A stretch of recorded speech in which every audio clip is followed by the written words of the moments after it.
వీరేంద్ర సేవగా ఉన్నప్పటి నుంచి స్టార్టింగ్ నుంచి వీరేంద్ర సేవ అంటే క్రేజీ అన్న. వీరేంద్ర సేవ ఉన్నప్పటి నుంచి నా టీం గెలాలని చెప్పేసి దానికి ఎప్పటి నుంచో సపోర్ట్ చేస్తూ ఉంటాను నేను. కాబట్టి నాకు వీరేంద్ర సేవకి వెళ్ళిపోయినా కానీ పంజాబ్ కింగ్స్ వచ్చినా కానీ నాకు డీసీనే ఫేవరెట్ గా నిలిచిపోయింది. అంటే మనం హైదరాబాద్ వాళ్ళం కదన్నా, ఎస్ఆర్హెచ్ సపోర్ట్ చేయాలని అందరూ జనరల్ గా అంటూ ఉంటారు కదా. ఎస్ఆర్హెచ్ ఇష్టమైనా మీకు? హెచ్ఆర్హెచ్ ఇష్టమే అన్న, బట్ అభిమానం అనేది నాకైతే వీరేంద్ర సేవ మీద అట్లా నిలిచిపోయింది. ఆ డీసీ మీద అట్లా నా కాన్సన్ట్రేషన్ మొత్తం అట్నే ఉండిపోయింది. లాయల్ విజయనగర సేవ ఆర్మీ మీరు. ఓకే అన్న, ఎస్ఆర్హెచ్ ఈ సీజన్ లో ప్లే ఆఫ్స్ కి వెళ్తుంది అంటారా? కొంచెం కష్టమే అన్న, బట్ ఇప్పుడు ఉన్న మ్యాచ్లు అన్ని గెలిస్తే తప్ప ఛాన్స్ లేదు. ఆల్రెడీ ఇప్పుడు 4 టీమ్స్ అయితే క్వాలిఫై ఉన్నాయి చూసినాం, ఆల్రెడీ 6 గెలిచినాయి అవి. సో వాటికే ఎక్కువ ఛాన్స్ ఉంటుందని నేను అనుకుంటున్నాను. ఇప్పుడు ముంబై చూసుకున్నట్టే ముంబై కూడా మంచి ఫామ్ లోకి వచ్చింది, చెన్నై కూడా మంచి ఫామ్ లో ఉంది. అంటే చెన్నై నేను ఓడిపోయినప్పటికైనా కానీ దానికి కొంచెం ఛాన్సెస్ ఉన్నాయని చెప్పి నేను అనుకుంటున్నాను. ఎందుకంటే వాళ్ళు కూడా టఫ్ ఫైట్ ఇచ్చాను నైట్ మ్యాచ్ చూసుకున్నట్లయితే. సో నేను ధోని ఏమన్నా మ్యాజిక్ చేస్తారేమని చెప్పేసి అనుకుంటున్నాను. హెచ్ఆర్హెచ్ కూడా కొంచెం రావచ్చు అనే ఫీలింగ్ లో ఉన్నాను, కానీ కొంచెం కష్టం అనిపిస్తుంది. ఎందుకంటే మనలో ఎప్పుడైతే మన హోమ్ గ్రౌండ్ లో వచ్చేసి 280 క్రాస్ చేసినప్పుడు 300 మీద కన్నేసారని మన ఇట్నే ఉంటుంది మా కూర్పు అంతా అని చెప్పేసి ప్యాట్ కమిన్స్ కెప్టెన్ చెప్పడం కానీ, మన మెయిన్ కోచ్ డేనియల్ విట్టర్ కానీ చెప్పడం కానీ, మేము ఇలా ఆడగలుగుతాం, అది ఇదే దూకుడుతూ ఉంటుంది అని చెప్పేసి బ్యాట్స్మెన్ లో ఒత్తిడి క్రియేట్ చేస్తూ ఉన్నారు. దానివల్ల ఏంటంటే వాళ్ళు అగ్రెషన్ గా ఆడే కూర్పులో వికెట్లను తొందరగా పడేసుకోవడం జరుగుతూ ఉంది.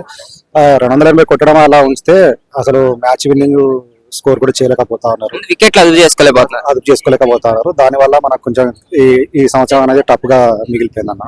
సిఎస్కే విషయానికి వస్తే బాటమ్ ఆఫ్ ద టేబుల్ ఈ సీజన్ లో ఎంత సరిగా ఆడకపోవడం, ఎంత బాటమ్ ఆఫ్ ద టేబుల్ లో ఉండడం, దీని పట్ల ఏంటంటారు? స్ట్రాటజీలు ఎక్కడ వర్కౌట్ అవ్వట్లేదు సిఎస్కే కి, ఎందుకు విజయాలు దక్కట్లేదు సిఎస్కే కి అసలు? యాక్చువల్ అంటే స్టార్టింగ్ క్యాప్టెన్సీ బాగాలేదన్న.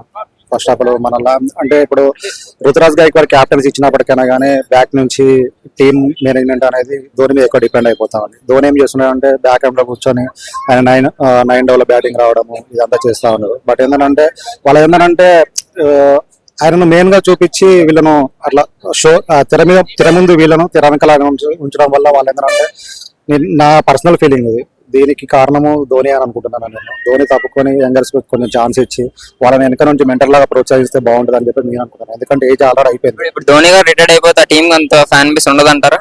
ఉండదన్న, ఎందుకంటే ధోని ఒకవేళ రిటైర్ అయిపోయినా కానీ టీం మాత్రం వదలని అనుకుంటున్నాను. బట్ మెంటర్ కన్నా కానీ కోచ్ కన్నా కానీ వచ్చేది ఉంటే టీం కొంచెం బాగుపడుతుంది అని చెప్పేసి అనుకుంటాను. నెక్స్ట్ సీజన్ కన్నా కొంచెం బలపడవచ్చు అని చెప్పేసి అనుకుంటున్నాను. ఎందుకంటే టాలెంట్ అనేది ఇంపార్టెంట్. ఇప్పుడు ధోని ఎన్ని ఐపీఎల్ ఆడినా కానీ ఇండియాకి అయితే మళ్ళీ వచ్చి క్యాప్టెన్ చేయలేడు, మళ్ళీ వరల్డ్ కప్ అయితే తీసుకురాలేడు. బట్ ఏంటంటే యంగర్స్ ఎంతమంది టాలెంట్ ప్లేయర్స్ ఉన్నాయి కాబట్టి ఆయన బ్యాక్ సైడ్ నుంచి అలా ఎంకరేజ్ చేసి ముందు పుషప్ చేస్తే ఆయనకున్న జ్ఞానాన్ని గ్రౌండ్ లో కాకుండా బయట నుంచి పుషప్ చేసేస్తే బాగుంటుంది అని చెప్పేసి నా అభిప్రాయం అన్న. ఐపీఎల్ అనేది ఫుల్ ఆన్ ఎంటర్టైన్మెంట్. ఐపీఎల్ చూసామా, ఎంటర్టైన్ అయ్యామా, ఇక్కడ వరకు బాగుంది. కానీ ఐపీఎల్ అడ్డం పెట్టుకొని బెట్టింగ్ చేయడం, డబ్బులు పోగొట్టుకోవడం, ప్రాణాలు పోగొట్టుకోవడం, దీని పట్ల మీ అభిప్రాయం ఏంటన్నా? అన్న ఫస్ట్ అది మనం మారాలన్న, మనలో సామాజిక ఒక సంకల్పం అనేది క్రియేట్ చేసుకోవాలి. ఎందుకంటే ఇప్పుడు ఎంటర్టైన్మెంట్ లో చూస్తే బాగుంటుంది అన్న. దీని ఏంటంటే మనం ఈజీ మనకి అలవాటు పడిపోతున్నాం. ఈజీ మనకు అలవాటు పడిపోవడం ఏంటంటే తొందరగా ఏదో నైట్నే మనం కోటీశ్వర్లం కంటే కాలేదు. ఈ బెట్టింగ్ వస్తే చేస్తారని చెప్పి బెట్టింగ్ చేసిన బాగుపడతారు అన్న. ఎందుకంటే మనకి ఒక బెట్టింగ్ యాప్ యూజ్ చేయడం వల్ల కొన్ని వేల మంది లక్షల మంది బెట్టింగ్ చేస్తారు. దాంట్లో అందరూ లాస్ అయిపోతా ఉన్నారు. ఎవరికి ఒకరికే వస్తాయి, అది అంటే అది గుడ్ లక్ అన్నారు అట్లా.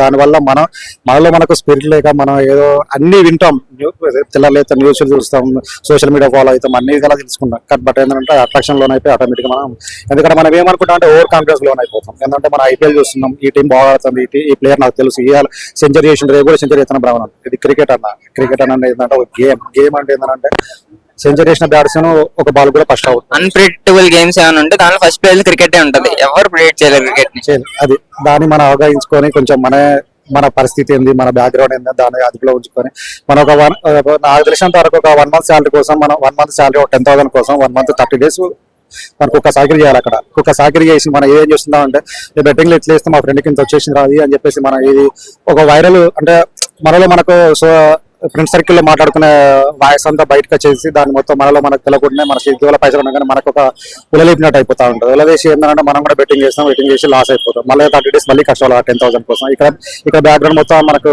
కరెక్ట్గా ఉండదు, మన అవయాక మనం డబ్బులు పంపుకోలేము, ఇక రూమ్ రేట్లు కట్టుకోలేము, తినడానికి ఫుడ్ ఉండదు, మళ్ళీ అప్పులు చేసుకునే ఇదంతా ఏంటంటే బడైన మీద అయిపోతుంది. బడైన వచ్చేసి తర్వాత లాస్ట్ కు చూసుకుంటే ఏమైతుంది, మనకు తెలియకుండా మనకి వెనకాల మోపు పెరుగుతుంది. దానివల్ల కిల్ బెట్టింగ్ నినాదం పైన ఇంత చాలా చర్చ జరిగింది మొన్నటి దాకా, మీకు తెలిసిందే. అదే కిల్ బెట్టింగ్ అని చాలా మంది నినాదాలు చేశారు కదా, బెట్టింగ్ యాప్స్ ఆపేయాలి, బెట్టింగ్ యాప్స్ ని సంపూర్ణంగా నివారించారని. దాని తర్వాత బెట్టింగ్ యాప్స్ నిజంగా నాగనే అంటారా? నేనైతే ఆగిన అయితే అనుకోనన్న. ఎందుకంటే ఆగాలంటే ఫస్ట్ మనం మారాలన్న, మనలో మార్పు అనేది ఏం లేదు.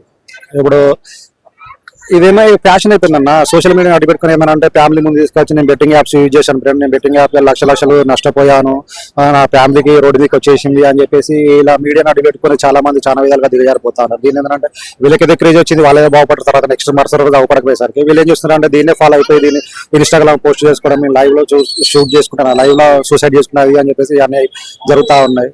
ఇవన్నీ అయితే ఇప్పుడంతా అంతరించిపోవాలంటే ఫస్ట్ ఆఫ్ ఆల్ నోటిఫికేషన్ రావద్దన్న. నోటిఫికేషన్ ఎప్పుడైతే మొబైల్ రాకుండా ఉంటుందో అప్పుడు అంతరించిపోయాలని నమ్ముతాను. మనిషి మనస్తత్వం మాత్రం మారదంటారు. ఎన్ని మారినా ఎన్ని రెవల్యూషన్ తెచ్చినా గవర్నమెంట్ ఎంత చర్యలు తీసుకున్నా గానీ మారదంటారు. 100% మారదు. మారితే వాడు మనిషే కాదు, ఈ ప్రపంచం ఇట్లా ఉండదు. ఇంతే ఇక నేను చెప్పుకోవాల్సింది. మీరు కూడా మద్దతు తెలుపుతారు కిల్ బెట్టింగ్ కి? ఎందుకంటే మన పరిస్థితులు మనకు తెలుసు కాబట్టి, మన పరిస్థితులు మన బ్యాక్గ్రౌండ్ ఎలా ఉంటుందో దాన్ని బట్టి మనం పుష్ అయ్యి ముందుకు వెళ్ళిపోవాలన్న. ఏదో ఎవడో చేసినా అని చెప్పేసి మనం చేసుకుంటే మన ఫ్యామిలీ బ్యాక్గ్రౌండ్ కరెక్ట్ లేనప్పుడు మనం వచ్చి బెట్టింగ్ లేచి ఒక రోజు కోటీశ్వరం కాలేం. మనం కష్టాన్ని నమ్ముకోవాలి, కష్టపడాలి, బ్రతకాలి, నలుగురికి ఆదర్శప్రాయంగా నిలబడాలి, అంతే.